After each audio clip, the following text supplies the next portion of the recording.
Hey, Coyote Nation, good Tuesday to you. Another incredibly beautiful spring day in the Ozarks. Hope you're doing well on this Tuesday, and hope you're joining us in Coyote Nation 107.9 The Coyote. Having a lot of fun, trying to entertain you and keep you up to date on everything. Hope you're able to join me for my Renegade Radio sports updates right around 35 past the hour, starting in the 6 o'clock hour in the morning and ending at about 6:35 in the evening. So I try to bring you information, fun stories, all that good stuff all day long on 107.9 The Coyote. It's been a busy time. We had our college basketball national championship game last night.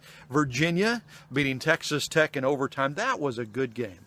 That was a lot of fun. I have to admit, I was kind of pulling for Texas Tech. I don't know why, for some reason. You know, when you don't have a dog in the fight, it's just kind of more fun sometimes to watch the game and not get all, stressed out and everything. So, but that was a great game, a lot of fun. Congratulations to the Virginia Cavaliers. Their first ever college basketball national championship brings an end to the college basketball season. So more focus now on the sports that are going on, like baseball. Major League season underway. The Cards and the Royals, they've been busy. Cardinals with a nice win last night against the defending National League champion Dodgers.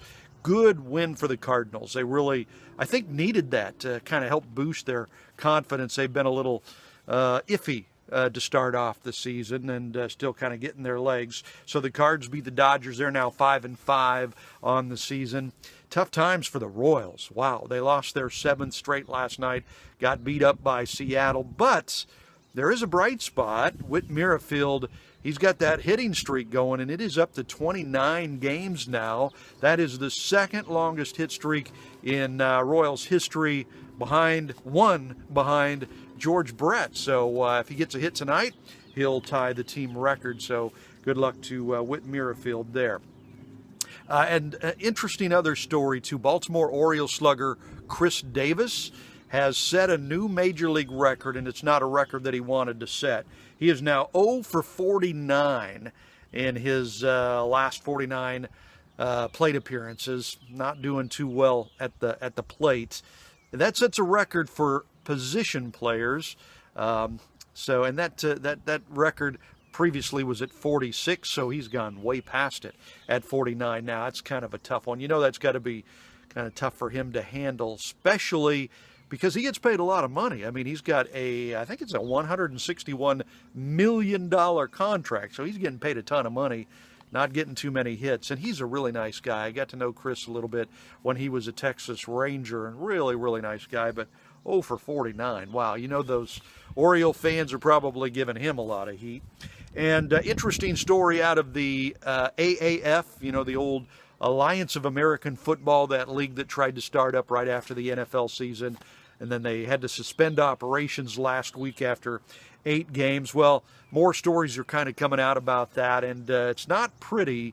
The league just kind of left a lot of their players high and dry, when they decided to suspend operations. Some of the players were living in temporary housing and hotels and stuff, and they were just out of luck, basically. They got tossed out of their housing by landlords and whatnot, had no place to go. It's not a pretty situation. And that story is not over either, because for the players that got hurt during games, who's going to pay their medical bills now and stuff like that? So still a lot of questions to be answered about the AAF and all that interesting stuff.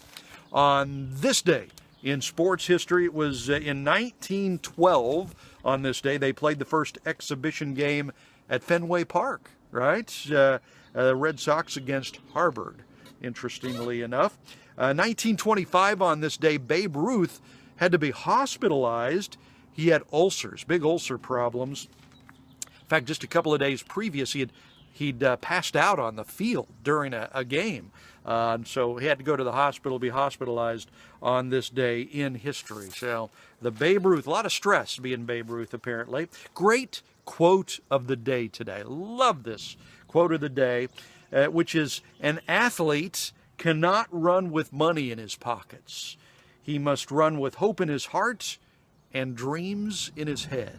Isn't that interesting? Great quote in this day and age when there's so much money in the sports world and we all tend to think, they're just playing for the money. Like that quote, an athlete cannot run with money in his pockets, must run with hope in his heart and dreams in his head. And that's from Emil Zetopek. So I hope you have an amazing Tuesday, just an incredibly beautiful day. Apparently it's going to cool off a little bit later on in the week, but hey, we can handle that, right? Be sure you join us in Coyote Nation 107.9 The Coyote. Great music, great shows. Jamie Turner takes you through the middays. Casey and the Round Man, the best show in the Ozarks in the afternoon, 3 to 6. And of course, my Renegade Radio Sports Updates. Be sure to follow us on Facebook. We try to be fun and entertaining on Facebook as well. And our website is 1079thecoyote.com. You have yourself an amazing day. Oh, by the way, don't forget, tomorrow we've got our weekly Kansas City Chiefs update. We'll check in with Jason Stapleton on what the Chiefs are up to, what they've been doing, if they got any new players and all that good stuff. So be sure to join us here on the show tomorrow. You have yourself a great day, and God bless you.